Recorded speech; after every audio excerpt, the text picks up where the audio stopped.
Please rise as we honor the United States and recite the Pledge of Allegiance. I pledge allegiance to the flag of the United States of America and to the republic for which it stands, one nation, under God, indivisible, with liberty and justice for all. Please be seated.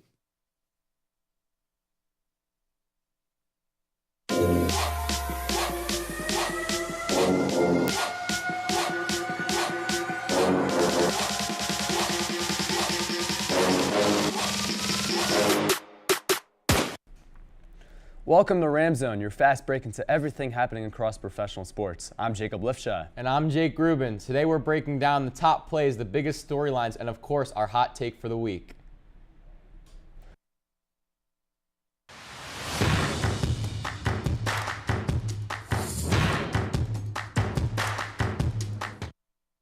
Coming in at number 3, we head to the Timberwolves-Grizzlies game. Anthony Edwards is making an MVP case as he hits a step-back 3. Then on defense, he gets a huge block and then proceeds to hit 2 straight threes to secure the win for the T-Wolves. Look at him here, step back, 3. Cash on the other end. Get that out of here. What a block. Gets the rebound too. Goes right back. Cash. Green. And then a minute later, heat check, tween, behind the back. Look at this, step back. Green. Doesn't even touch the rim. Money. Every right to celebrate that one. Coming in at number 2, we head to the baseball diamond. Team USA is gearing up for the World Baseball Classic, already up 5-1 on the Giants, when Roman Anthony steps up and sends a 2-run shot into the seats as they cruise past the Giants, winning in a close one, 15-1. Best left fielder in the league, by the way. And at number 1, we head to the Roma-Juventus game. The ball is bouncing around the box, and Chico Conceição fires a half volley from 20 yards out, scoring an absolute world-class goal into the top corner to tie the game for Juventus. Oh, what a screamer, dude. Look at this. Wow. Took the top off the net. Those were the top plays of the week, but now let's break down one topic that has everyone talking.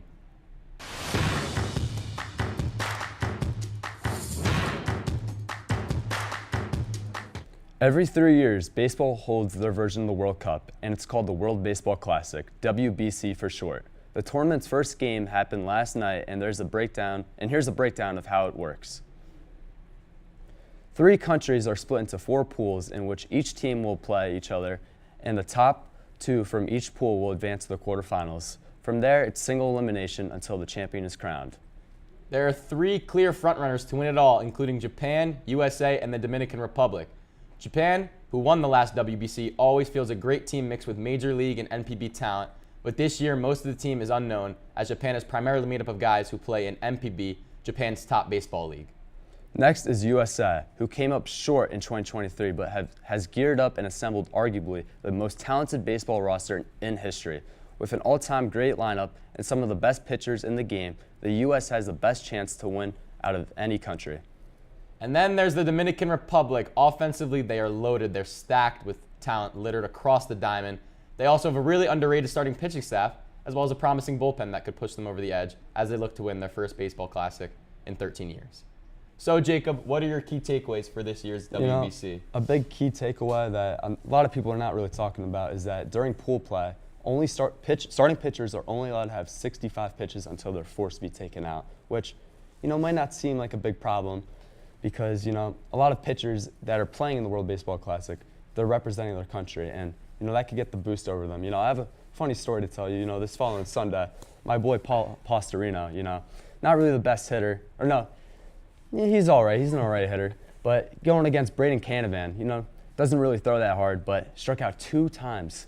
All right, it's pretty embarrassing, but it goes to show that, you don't have to be the biggest or the best pitcher to strike out the best players. Agreed, but the pitching is key. My biggest 2 takeaways, 1, injuries. Puerto Rico, we would be talking about them, but Francisco Lindor and Carlos Correa couldn't get their insurance paid. Bad Bunny tried, it didn't work, and so Puerto Rico is not going to be as good this year.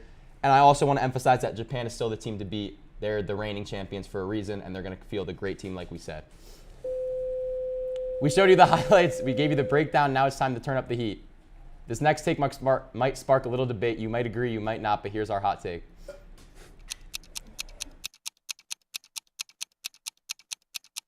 We both believe that Team USA is going to win the WBC. Yeah. That's about it. Stacked team. That's going to do it for this edition of Ramzone. Thanks for tuning in. We'll see you next week. Bye.